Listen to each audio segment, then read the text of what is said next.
안녕하세요. 거듭남의 시간입니다. 내가 즐겨 걷는 길에 커다란 돌 하나가 박혀버렸어요. 저 앞에 내가 자주 찾아가는 쉼터가 있는데, 나에게 행복을 주는 삶의 활력소가 있는데 돌이 길을 막고 있어요. 쉼터에서 쉼을 찾지 못해 불편하고 힘들어요.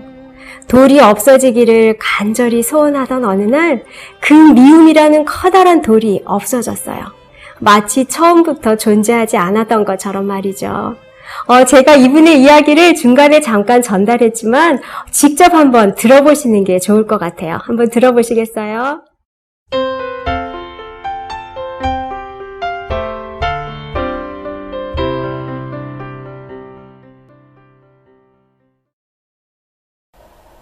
제가 아이를 낳고 아이를 키우면서 하나님의 사랑을 많이 경험하게 되면서 울보가 됐어요.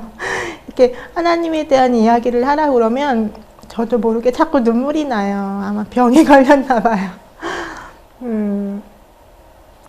저는 아주 어릴 때부터 한 10살 그때부터 제 스스로 교회를 찾아갔어요. 저희 부모님은 아주 그리스도인들을 싫어하는 분이세요. 사업을 하시다가 하나님을 믿는다 하는 사람에 의해서 사기를 당하시고 아주 곤란을 겪으셨던 분이라 특히 저희 아버지는 아주 싫어하세요. 그리고 저희 어머니는 아주 옛날부터 불교 집안이었고, 그래서 집에 목탁 이런 거 되게 많았어요. 어릴 때 목탁 갖고 놀고 그랬어요. 저는 그리스도인이라는 존재들을 별로 보지를 못했고 교회를 간 적이 없어요. 어릴 때 교회에서 빵 준다고 그래서 애들 따라 한두 번 가보고 그랬는데 한 10살쯤으로 제가 정확히 기억을 해요. 3학년 때였으니까. 우리 집에서 그렇게 가까운 곳에 교회가 있지는 않았는데 교회에 가보고 싶더라고요. 막연하게. 그래서 제가 잘 아는 친구한테 나 좀 전도해줘. 너가 상도 받고 좋잖아. 그러면서 그 아이를 따라서 교회를 갔어요. 근데 저는 너무너무 그 교회에 가서 그 전도사님이 해주시는 이야기가 참 재밌었어요. 너무너무 재밌었어요. 그 성경의 사복음서에 특히 그 주제를 가지고 어린이 예배는 많이 하잖아요.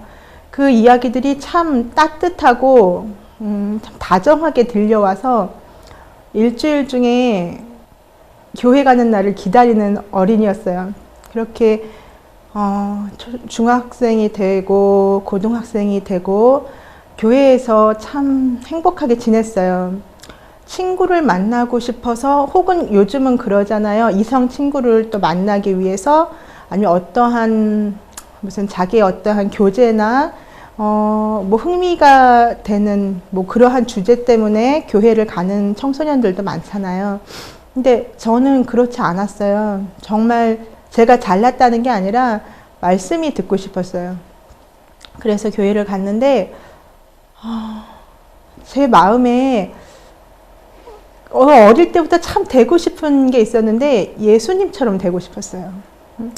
참 그런 생각을 하게 된 것이 참 감사한 일이라는 걸 요즘에 와서 알았어요.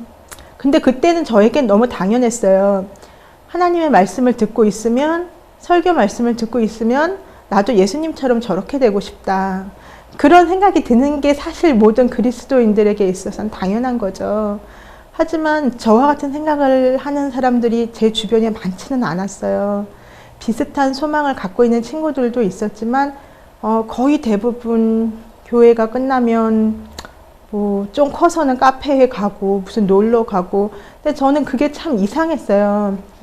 교회에 와서 모인 사람들끼리 성경을 같이 연구하고 같이 서로의 고통스러운 점들을 같이 기도해주고 그런 교제가 전 참 좋았어요.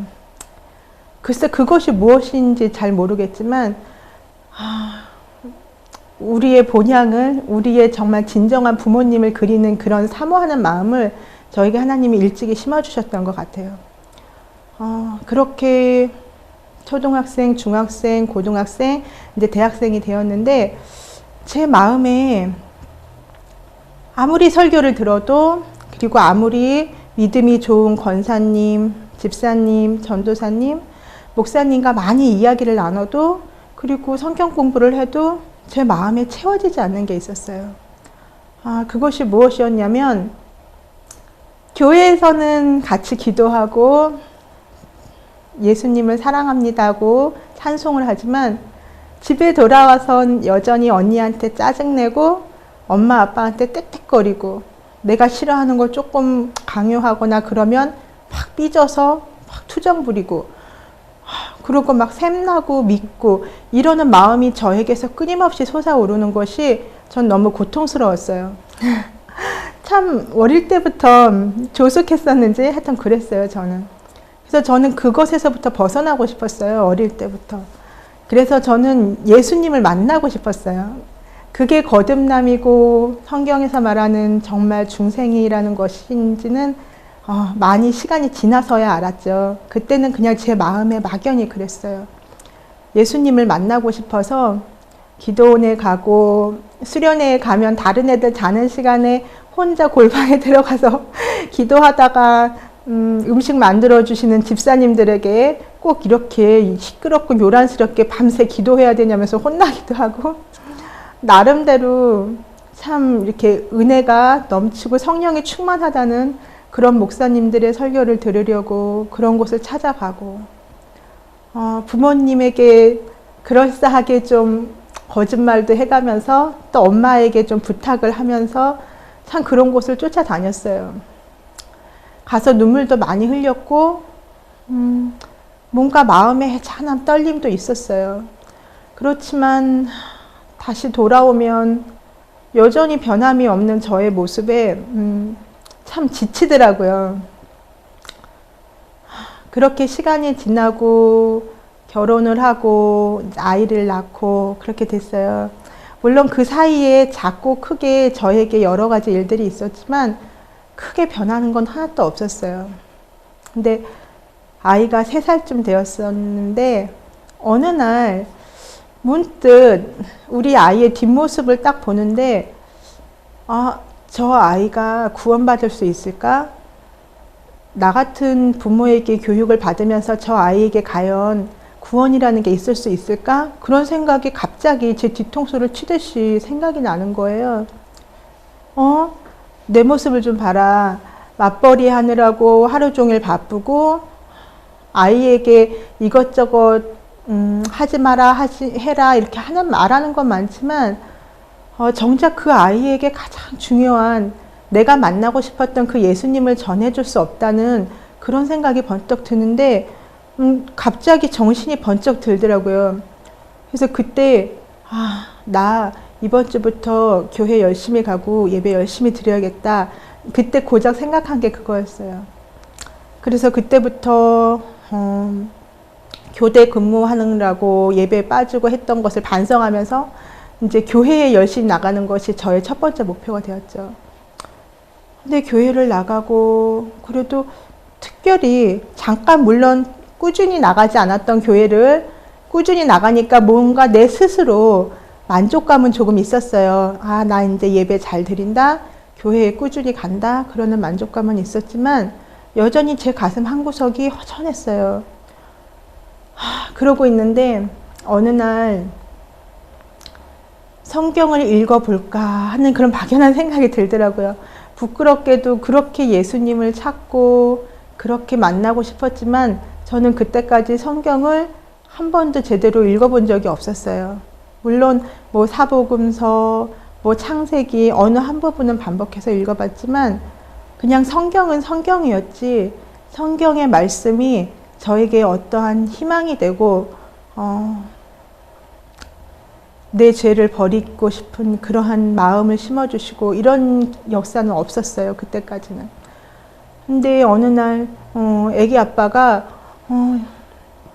여보 요한복음이 참 좋아. 한번 읽어봐. 그러는 거예요. 그래서 그 요한복음 나 여러 번 읽었는데 하면서도 그냥 막연하게 요한복음을 폈어요. 근데 참 신기한 게 너무너무 그 요한복음에 있는 말씀들이 저에게 다 새로운 말씀으로 들리는 거예요. 특히 어느 부분이었냐면 너희가 나를 사랑하면 내 계명을 지키리라. 그 부분을 읽는데 나는 죄인이구나. 갑자기 그런 생각이 들면서 한편으로는 너무너무 슬프고 한편으로는 너무너무 기뻤어요. 왜냐하면 저는 그때까지 한 번도 예수님, 저는 예수님을 사랑합니다 라는 말을 해본 적이 없어요. 복음성가나 찬송가를 부를 때 예수님 사랑해요 라는 대목이 나오면 저는 예수님까지만 노래하고 사랑해요는 항상 해보지 못했었어요. 저는 예수님을 사랑한다고 진심으로 고백하고 싶었지만 나의 삶을 보았을 때 도저히 예수님을 사랑한다고 말할 수가 없었어요. 제 양심이 그건 허락하지가 않더라고요. 그래서 그때까지 한 번도 예수님을 사랑한다는 말을 해본 적이 없는데 그 말씀을 읽으면서 너희가 나를 사랑하면 내 계명을 지키리라. 이 말씀이 저에게 뭔가 이렇게 해방되는 느낌이 들었어요. 그 단순한 말이 왜 저에겐 그랬냐면 다른 사람이 볼 때 저는 참 모범적인 그리스도인이었거든요. 다른 아이들처럼 교회 안에서 뭐 이성교제 하거나 뭐 이상한 데 가서 막 놀거나 그러지도 않고 늘 성경을 공부하고 싶어 하고 예배에 열심히 참석하고 친구들을 전도하는 모범스러운 교인이었어요. 다른 아이들은 저에게 항상 칭찬해 주었고 선생님들이나 선후배들도 너는 정말 믿음이 좋은 아이다라고 저에게 얘기했어요. 하지만 제 스스로는 그건 말도 안 돼. 당신들은 참 나를 모른다. 그것이 내 마음속에서 계속 메아리칠 뿐이었어요. 예수님만 알고 있는 저의 목마름이었죠. 정말 사마리아 여인처럼 정말 저는 목말랐었지만 사람들은 저의 외양만 보고서 너는 믿음이 좋다, 너는 구원받을 자다 라고 인정해 줬죠. 근데 그 요한복음의 그 말씀을 딱 읽는 순간 그렇구나. 나는 예수님을 사랑하지 않는 게 맞았구나. 그래, 나는 죄인이구나.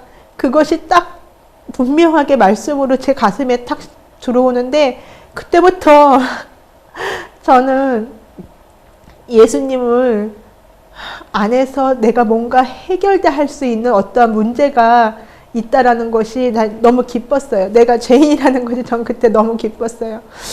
그래서 그 다음부터 성경을 막 읽기 시작했어요. 내가 예수님을 사랑하게 되면 예수님의 계명을 지킬 수 있구나. 내가 예수님을 사랑하면 내가 예수님처럼 될 수 있구나. 그것이 제 마음에서 막 이렇게 샘솟아 올라오는데 그게 왜 용기가 되는지 모르겠지만 저에겐 그게 너무 기뻤어요. 그래서 정신없이 성경을 읽기 시작했어요. 왜냐하면 예수님을 사랑하지 않기 때문에 내가 예수님처럼 예수님의 말씀, 그리스도인들처럼 살지 못했던 나의 모습이 내가 예수님을 사랑하게 되면 그렇게 할 수 있다는 것이 저에겐 되게 용기가 되는 말씀이었어요. 그 단순한 말씀이. 그때부터 성경을 읽기 시작하는데 전에도 후에도 그런 경험은 처음이었어요. 정말 잠들기 전까지 성경을 쥐고 잠이 들면 얼른 일어나서 또 성경을 읽고 싶고 밤에 잠시 화장실 가느라고 깨어도 자는 게 아까워서 또 성경을 읽고 새벽이고 밤이고 밥을 만들 때고 뭘 할 때고 무슨 드라마니 뭐니 그런 건 저에게 아주 상관없는 일이 돼버렸어요. 그렇게 좋아하던 뭐 테레미 뭐 연속극 무슨 그런 건 저하고는 전혀 상관없는 이 세상의 모든 뉴스들은 저하고는 전혀 관계없는 그래서 뭐 그 연예인이 그렇게 됐는데 그게 나하고 뭐 아무 상관없는 이야기를 가지고 여태까지 내일처럼 재밌어하고 무의미한 주제의 드라마를 갖고 그거 갖고 맨날 이야기하고 사람과 만나면 다른 사람 이야기로 맨날 수다를 떨던 제가 이제는 예수님밖에 보이지 않았어요. 왜냐면 그 성경 말씀에 있는 그 말씀들이 저에게는 이렇게 흘러 들어오는데 이해되지 않는 너무너무나 친근한 그리고 너무너무나 중요한 그냥 저의 생명력이었어요. 그 말씀이 제 마음에 아주 평상시에 함께 제가 하던 행동들, 말들에 대하여 마음에 부담이 생기는 일이 생겼어요. 엄마하고 같이 사니까, 친정 엄마하고 같이 사니까 결혼하기 전에 살던 거하고는 다르잖아요. 남편과 엄마 사이에 어떠한 미묘한 갈등들, 그런 거 사이에서 조금 제가 힘들었어요. 그러면서 이상하게 친정 엄마한테 서운한 일이 많이 생기더라고요. 엄마가 저한테 하는 말이나 행동에 되게 못마땅하고, 그래서 그런 것들이 제 마음에 그냥 그래도 그냥 대충대충 이렇게 저렇게 지내는 것으로 했는데, 그렇게 그때 그러한 말씀을 사모하게 되고 제 생활이 변하고 할 때 제 마음 한구석에 어떠한 마음이 들었냐면, 엄마를 내가 그렇게 사랑하지 못하는 거, 진정으로 엄마를 이해해 주지 못하는 거, 나와 내 신랑의 입장에서만 서서 엄마에 대해서 섭섭해하고, 엄마가 우리 신랑한테 이렇게 말해주는 것에 대해서 못마땅해 하고, 내 아이들에게 엄마가 이렇게 하는 것에 대해서 마음에 안 들어하고, 이러한 나의 모습이 괴롭기 시작했어요. 저에게 있어서 그거는 참 기쁘지만 또 고통스러운 일이었어요. 한마디로 사소하게 제 마음에서 있었던 그런 죄의 문제들이 저에게 막 가책이 된 거예요. 그러면서 제가 기도하기 시작했어요. 하나님, 우리 엄마를 사랑하게 도와주세요. 그냥 사랑하는 거 말고 예수님이 성경에 말씀하시는 것처럼 그러한 사랑을 하게 도와주세요. 다른 사람이 볼 땐 큰 문제가 없어요. 엄마하고 막 소리 지르고 싸운 것도 아니고, 내가 엄마한테 뭔가 물질적으로 큰 피해를 드린 것도 아니고 아무 문제가 없지만, 우리들 모두의 모습이 그렇잖아요. 겉으로 볼 땐 아무 문제가 없지만 나만 알고 있는 내 마음속에 어떠한 가책들, 그것이 저를 막 괴롭힌 거예요. 그래서 하루는 출근하는 길에 혼자 차를 몰고 막 직장을 가다가 길 한 가편에 서갖고 너무너무 그 마음의 가책이 괴로워서 운전대를 붙잡고 막 울면서 기도했어요. 하나님, 저는 엄마를 사랑하고 싶어요. 근데 사랑하게가 안 돼요. 나는 엄마를 정말 사랑하고 싶은데 엄마가 나한테 이렇게 뭐라고 말하면 난 그게 너무 못마땅해서 내 마음이 너무너무 엄마가 싫어요. 하나님, 그렇지만 저는 엄마를 사랑하고 싶습니다. 도와주세요. 예수님이 말씀하시기를 너희가 구하라고 그러면 내가 그것을 이루어 주실 거라고 했으니까 도와주세요 하고 기도했어요. 그런데 제 마음에 아무런 평화가 없는 거예요. 그래서 더 기도했어요. 그런데도 마음에 아무런 평화가 없는 거예요. 그러고 하루 직장 일을 끝내고 집으로 돌아왔는데 엄마 얼굴을 딱 보는 순간 제 마음이 또 딱 경직이 되면서 마음이 막 부담되는 거예요. 근데 그때 어디선가 들려오는 음성이 있었어요. 엄마를 안아줘라. 엄마를 안아주면서 사랑한다고 말해라. 저는 우리 엄마한테 잘 그렇게 못해요. 저는 그렇게 뭐 이렇게 애교스럽고 막 그렇게 스킨십을 잘하고 그러는 딸이 아니에요. 좀 무뚝뚝해요. 근데 저희 엄마도 저에게 그랬고 서로의 마음은 아는데 그렇게 잘 안 했기 때문에 그게 힘들었어요. 근데 제 마음에 엄마를 안아주면서 사랑한다고 그래라. 그런 음성이 들렸어요. 제 마음에 들리는 소리였어요. 그 순간 제 마음 한편에는 그건 좀 그래요. 그런 생각이 들었지만 그렇게 하고 싶은 생각이 들더라고요. 한편에서는 어색했지만 그래서 그 다음날 아침 또 출근하기 전에 엄마가 잘 갔다 와라 라고 이야기하는데 어제 들었던 그 음성대로 엄마한테 하고 그러고 나가야겠다 하는 생각이 들었어요. 그래서 엄마를 꼭 껴안고서 엄마 사랑해요. 엄마 내 마음 알죠? 그러면서 엄마를 꼭 안아줬어요. 엄마가 또 저를 꼭 안고 갑자기 깜짝 놀라시면서 제 어깨를 툭툭 치시면서 그래 얼른 가라 늦는다 그러시더라고요. 근데 참 이상하게 바로 그 순간 제 마음에 막 쌓여있던 어떤 벽이 무너져 내리는 게 아니라 없는 거예요. 마음이 도저히 움직여질 수도 없고 저의 힘으로는 어떻게 할 수도 없었던 엄마에 대한 되게 단단한 그 미움의 돌이 순식간에 없어져요. 원래부터 없었던 것처럼. 그 순간 제가 놀랐어요. 내가 엄마를 왜 미워했지? 엄마가 뭘 어쨌는데? 우리 사이에 무슨 일이 있었지? 없어지는 거예요. 제가 그때 너무너무 그것은 저에게 있어선 어떤 이 세상의 기적과 죽은 자를 살리는 것 같은 그러한 기적보다 더 큰 기적이었어요. 제가 그런 일을 경험하고 난 다음에 그런 유사한 경험을 한 2번 더 하는데, 누군가를 미워하는데 그 대상은 나를 잘 아는 사람이에요. 그리고 나와 아주 가까운 사람이고, 그리고 우리는 서로 원수가 될 만한 객관적인 아무 일도 없는 관계들이었어요.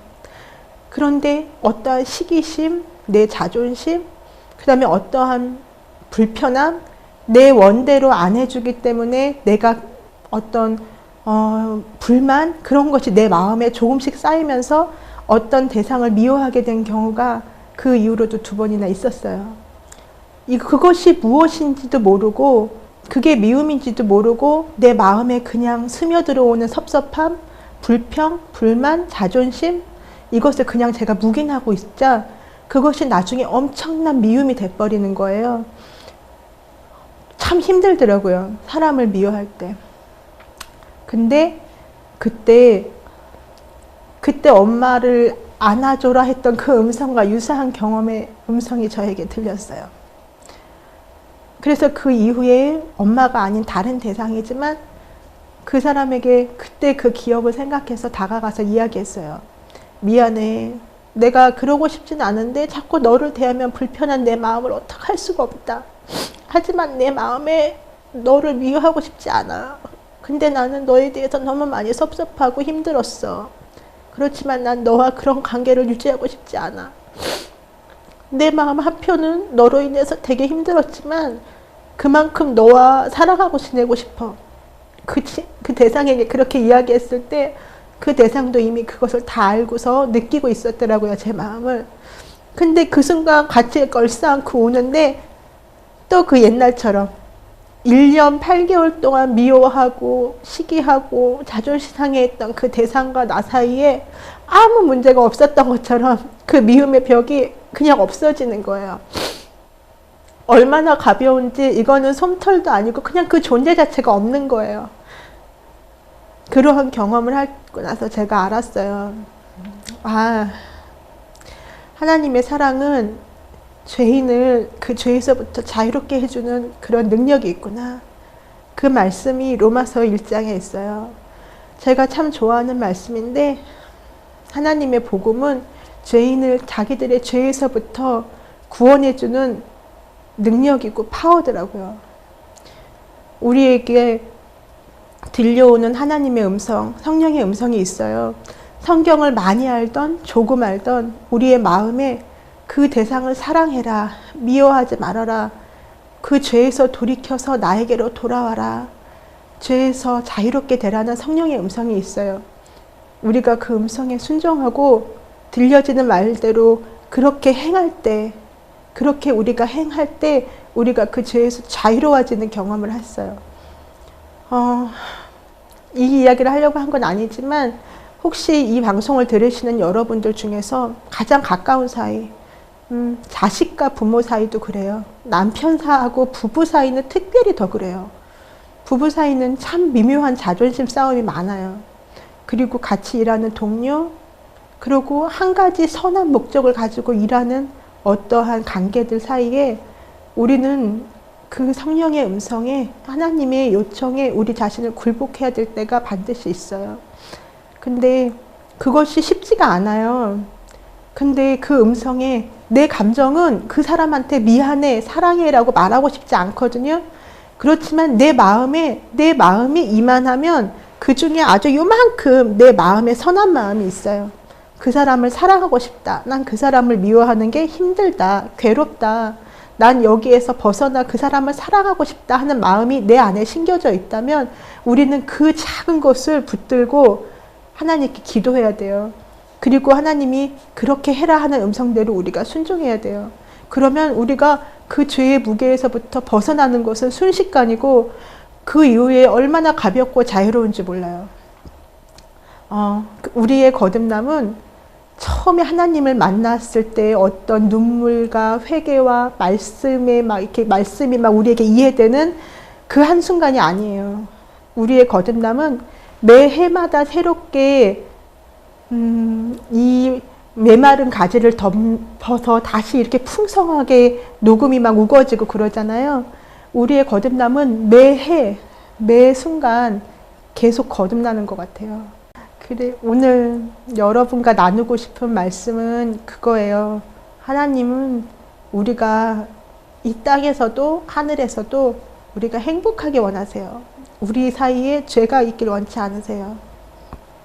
그래서 그 방법을 알려주실 때 우리가 내 자존심을 내세우지 마세요. 내 상식과 내 계획과 경험을 앞세우지 마세요.